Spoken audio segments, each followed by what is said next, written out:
வணக்கம். தமிழ்voice.com வழங்கும் தினம் ஒரு குட்டி கதை நிகழ்ச்சியூடாக உங்களை சந்தித்திருக்கின்றோம். இன்று உணர்ச்சி கவிஞர் காசி ஆனந்தன் அவர்கள் எழுதிய கதையொன்று. குனிவு. குனிந்த தலை குனிந்தபடியே மூட்டை சுமந்து செல்லும் கழுதையை வேம்பில் இருந்த காக்கைகள் கவனித்து வந்தன.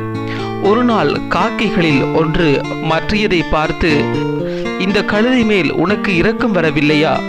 எப்போது பார்த்தாலும் மூட்டையை சுமந்து துன்பப்படுகிறதே என்று சொல்லி பெருமூச்சு விட்டது.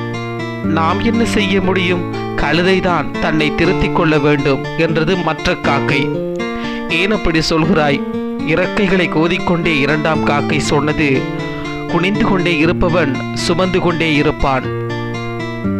மீண்டும் நாளை இன்னும் ஒரு குட்டி கதையுடன் உங்களை சந்திக்கின்றோம். அதுவரையில் தமிழ்voice.com என்ற எங்களது இணையதளத்தோடு இணைந்திருங்கள்.